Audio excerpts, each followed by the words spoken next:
집도 안 보고 계약한다.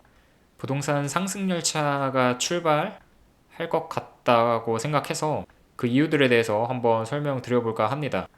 악재가 안 보이는 시장이라고 판단하는 근거는 뭔지 한번 제 개인적인 뷰를 꺼내 볼게요. 올해 부동산은 그러니까 적어도 상반기에는 상승이 정해져 있다고 보고요. 그렇게 생각하는 이유에 대해서 타임라인 순으로 한번 말씀드려 보겠습니다. 우선 1월에 은행 대출 규제 완화가 됐죠.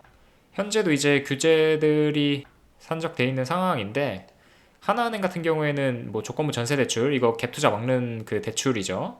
제한 없앴고요. 그 NH농협에서도 제한을 없앴습니다. 그리고 하나은행 40년 만기 그대로 유지하고 있고 이금융권 같은 경우에 새마을금고도 유지하고 있거든요. 그리고 대한대출은 여전히 다 되고요. 주담대 금리도 고점 대비 많이 내려와가지고 3.8%, 3.9%, 뭐 3.4% 나오는 데들도 있고요. 이거는 우대금리 적용해야 받을 수 있는 거기 때문에 뭐 3% 후반에서 4% 초반 정도 나올 걸로 보입니다. 이금융권도 4%한 초중반에서 형성돼 있다고 보시면 되고요. 1월 되면서 그 비대면 대출 유주택자들한테도 이제 대출을 주기 시작했고요.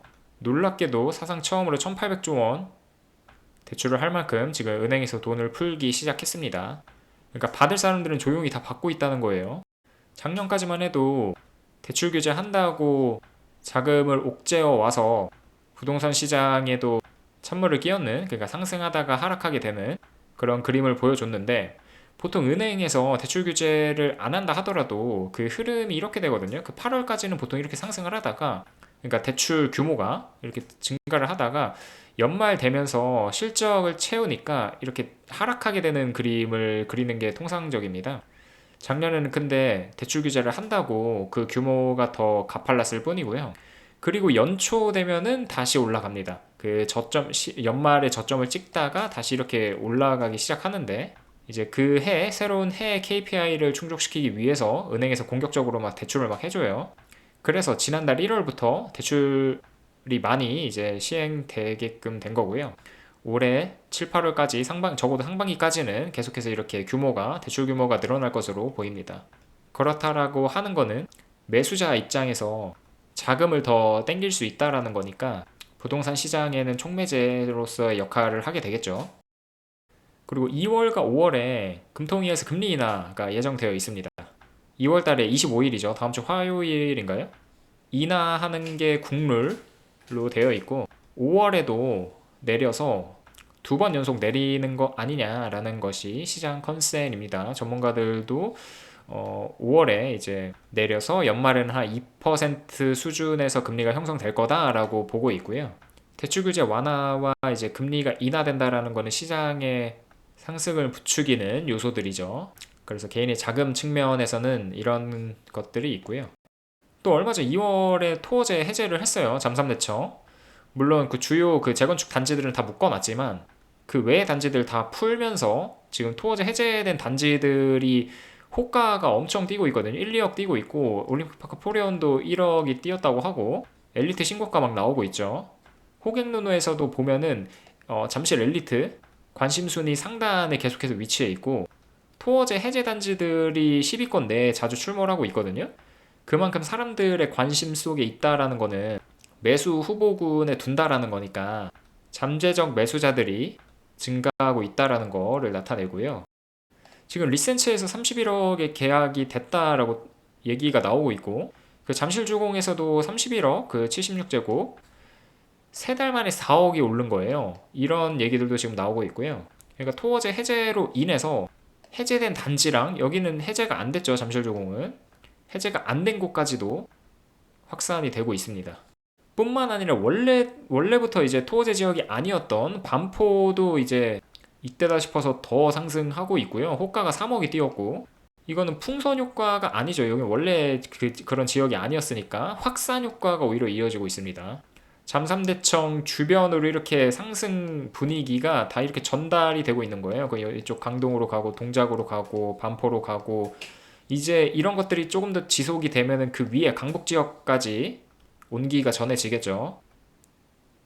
그래서 이 역시 시장의 상승을 부추기는 원인이 되고 있습니다. 지난번 영상에서 이제 떡상 후보지들이라고 해서 이제 그 단지들을 꼽아 드렸죠. 다시 리마인드 차원에서 한번 보시면 좋을 것 같고요. 대치, 삼성, 청담, 잠실, 평당 1.5억 갈 거고요. 여기는 1억 갈 겁니다. 지금 여기 리센츠에서 31억 거래가 나왔다는 거죠. 해제 이후로 어떻게 됐을까요? 레미안 대치팰리스에서 40억 계약이 나왔고요. 리센츠 자주 말씀드린 31억에 거래가 됐었고, 이제 그러면 여기 거의 평당 1억 찍는 거예요. 당장 이번 달 안에 그런 소식이 나올 수도 있고요. 뭐 8일밖에 안 남았지만 여기 레미안 대치팰리스 같은 경우에는 우리나라 1번 학군지에 위치해 있는 대표적인 아파트라서 이 해제에 의한 가장 큰 수혜주가 될 거라고 생각을 하거든요. 그래서 아니나 다를까 바로 이제 고점을 찍어 버리네요.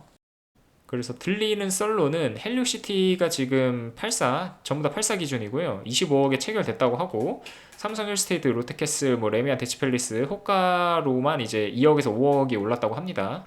그리고 반포 레미안 퍼스티지랑 여기는 45억에 체결됐다고 하고 DH 아너힐즈 여기 34억, 마프자 여기는 전혀 이제 관련이 없는 곳인데 이런 데까지 이제 온기가 퍼져서 24.5억에 체결이 됐다고 해요. 고덕 그라시움 여기도 이제 21억에 됐다고 하고, 그러니까 토어제 해제 지역뿐만 아니라 그 인근으로 다 지금 뻗어 나가고 있는 거예요.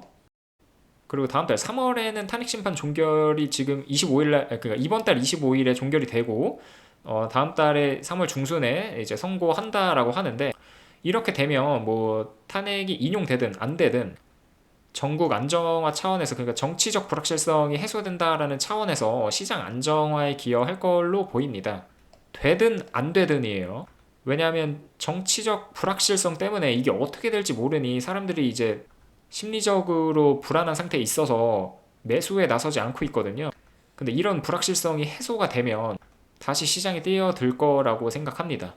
실제로 박근혜 2016년 탄핵 때 보면은 거래량이 그러니까 국회 통과됐을 때부터 이렇게 줄어들기 시작해서 헌재에서 탄핵 인용을 했을 때 거의 3천 건 가까이 빠져버립니다. 거래량이 서울 기준으로. 그러다가 인용되자마자 다시 치솟거든요. 거래량이 거의 50% 가까이.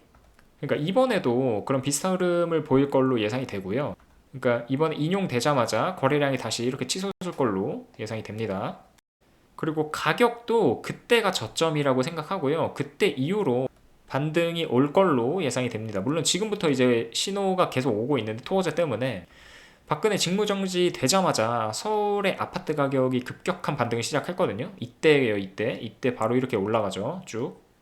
이 연한 노란 색깔 보면 서울 기준으로 12월 9일 날 직무정지가 되자마자 반등이 시게 왔고요. 헌재에서 인용한다고 했을 때 잠깐 빠지다가 이제 다시 이렇게 급격하게 반등이 이뤄졌어요. 이번에도 비슷한 흐름이거든요. 부동산이 이렇게 쭉 빠지다가 이때 비상계엄 선포했죠. 이때까지 계속 이렇게 빠졌어요. 그리고 토어제 해제되면서 잠깐 이렇게 오르고 있죠. 그래서 탄핵이 인용되는 시점을 기점으로 해서 이렇게 똑같이 오를 걸로 예상을 하고 있습니다, 개인적으로. 그래서 거래량과 가격 모두 상승할 걸로 보이고요. 이거는 뭐 인용되든 안 되든이에요. 그리고 다음 달 3월에 올림픽파크 포레온이 입주장 마무리가 됩니다. 입주장이 끝나요. 3월 31일까지 입주를 해야 되고요. 입주장이 끝나면, 그러니까 입주 전후로 해가지고 전세 가격이 쫙 빠지거든요. 근데 올림픽파크 포레온 같은 경우에는 특이하게도 전세가 빠지지 않고 계속 올랐죠. 입주장이 마무리가 되면 전세는 더 상승하지 않을까 생각하고 있습니다. 게다가 지금 월세도 상당히 가격이 올라가고 있어서 전세 수요도 증가하고 있거든요. 그래서 물량이 그렇게 많음에도 불구하고 시세도 안 떨어졌고, 이제 입주장이 끝나면 전세가 더 상승할 걸로 예상이 됩니다. 그렇다라는 거는 매매가도 상승하겠다라는 의미죠. 그리고 DSR 3단계가 7월에 시행이 되는데 이것도 유보될 가능성이 있다고 하고요. 그 이후로는 이제 지방이 미분양을 해결해야 되기도 하고, 지금 미분양 수치가 엄청나잖아요. 그리고 건설 시장의 정상화 차원에서 정책 지원을 해주겠다라는 건데, 지금 이건 7월이지만 6월까지만 봤을 때, 상반기까지 봤을 때 악재가 하나도 없어요. 제가 봤을 때는. 그러니까 상반기 때는 계속 오를 것 같은데 하반기 되면서 DSR 3단계가 시행이 되면 시장을 주춤하게끔 할 수도 있지만 이렇게 유보할 수도 있다라는 거. 실제로 작년 7월에도 DSR 2단계 시행이 2달 유보가 됐어요. 이거는 갑작스럽게 유보가 됐었죠. 그때 당시에 가계대출 증가하는 걸 막겠다고 시행을 하겠다고 했는데 그때 이유가 뭔지 기억이 안 나는데 갑자기 이제 2달 늦추겠다고 했었어요. 아마 그때 부동산 시장이 안 좋았었어 가지고 잠깐 살리겠다고 좀 2달 늦춘 걸로 기억을 하는데 아무튼 지금도 상황이 비슷하고요. 오히려 미분양은 더 늘었죠. 그리고 어쨌든 기준금리 인하 기조가 계속해서 이어질 거니까 DSR 3단계가 시행된다 하더라도 금리가 내려서 대출을 받는 데 있어서 영향도가 더 적어질 거라고 생각을 하고요. 이자 부담 측면에서도 상세가 되니까 22년에 기준금리가 막 인상되고 작년에 DSR 2단계가 시행됐을 때 시장 타격이 굉장히 컸잖아요. 대출은 못 받게 되고 이자는 더 커졌으니까. 그래서 그때 흐름과는 좀 다르게 펼쳐질 것으로 예상이 됩니다. 그래서 이런 시장 환경도 그런 하방 요소를 막아줄 걸로 생각이 되고요. 건설사에서도 이제 공급 감소가 현실화 될 걸로 보입니다. 왜냐면 작년도 주요 건설사들 영업이익을 한번 봤는데 삼성물산 3% 빠졌고 대우건설 무려 40%가 빠졌어요. 그러니까 DL도 18% 빠졌고 GS건설만 흑자로 전환했습니다. 얘네는 그 검단에서 부실공사로 막 그 주차장 무너지고 그랬잖아요. 그때 손실을 빠르게 잡아가지고 23년도에 확 영업이익이 떨어지고 그래서 그런 효과 때문에 그러니까 뭐 기저효과라고 해야 될까요? 그런 것 때문에 올해 이렇게 흑자 전환했으니까 아니 그런 것 때문에 이제 영업이익이 오른 거지 뭐 영업을 잘해서 올랐던 것 같지는 않고요. 현대건설 같은 경우에도 압도적으로 적자로 전환을 했습니다. 그러니까 이렇게 영업이익이 안 나오고 있는 상황에서 아파트를 더 지을 수가 없겠죠. 게다가 공사비도 많이 증가하고 있는 형국에 기업들이 수지타산이 안 맞는 상황에서 더 짓지는 않을 거예요. 그렇다는 거는 이제 공급 감소가 된다라는 거고 이거는 가격 상승으로 이어지겠죠. 전국 미분양 수치를 봐도 지금 2만 1000건이에요. 그러니까 악성 미분양이 2만 1000건인 거고 그냥 미분양은 7만 건이거든요. 그러니까 악성 미분양을 보는 게 더 중요한데 계속해서 이렇게 증가하고 있단 말이에요. 그러니까 다 지었는데 사람들이 입주를 안 하는 거예요. 계약을 안 하니까 못 팔고 있는 거죠, 지금. 그러니까 지금 팔리지도 않은 집들이 이렇게 많은데 건설사에서 아파트를 당연히 안 짓겠죠. 그래서 공급 감소가 현실화 될 걸로 개인적으로 예상하고 있습니다. 입주 물량은 더 말이 안 돼요. 이거 서울 기준이거든요. 올해 거의 한 5만 건 조금 안 되는데 향후 4년간 이거 다 합쳐도 올해보다 적게 입주를 해요. 그러니까 말도 안 되는 수치거든요, 이게 진짜. 앞으로 공급 물량도 줄어드는데 입주 물량은 더 처참하게 줄어든다라는 거니까 도저히 시장의 하방 리스크를 찾아볼 수가 없겠더라고요. 그래서 이런 상승을 견인하는 요소들이 상당히 많다, 산재에 있다, 여기저기에 그런 생각이고요. 그래서 오늘의 결론은 매수할 거면 상반기에 빨리 하십시오. 시장 상승할 걸로 자명해 보이고요. 억지로 막 상승할 것 같은 요소들 아니면 그런 식으로 유도하는 논리를 펼친 게 아니거든요. 진짜 악재를 찾아보고 싶어도 딱히 별다른 악재가 없더라고요. 물론 이제 뭐 하반 적어도 그러니까 상반기까지는 그런 생각이고 물론 이제 뭐 앞으로 어떤 악재가 새롭게 나올지는 모르겠지만 그리고 하반기 돼서 뭐 어떤 새로운 정책이 펼쳐질 수도 있고 정권이 많이 바뀌게 되면 그래서 다시 시장 분위기는 바뀔 수 있겠지만 당장 상반기까지는 별다른 요소가 안 보여서 이렇게 판단을 했고요. 이거는 지금 시점에서 판단한 거니까 또 나중에 시장 상황이 바뀌면 또 어떤 새로운 정책들이 등장을 하겠죠. 그러면 또 시장 분위기는 바뀔 수 있는 거고 일단 지금 시점에서 판단했을 때 지금 저희가 볼 수 있는 그런 요소들 가지고 판단을 했을 때는 상승이 자명해 보입니다. 네, 그렇다고 뭐 제가 뭐 상승을 종용하는 건 아니고 여러분들한테 사라고 뭐 압박을 주는 것도 아니고 여러분들 마음대로 하시면 돼요. 그냥 여러 명의 의견 중 하나니까 그냥 참고만 하시면 되겠습니다. 어차피 저는 책임을 안 질 거니까 그냥 참고 사항으로서 삼으시고요. 다음에 또 좋은 내용으로 찾아뵙도록 하겠습니다. 감사합니다.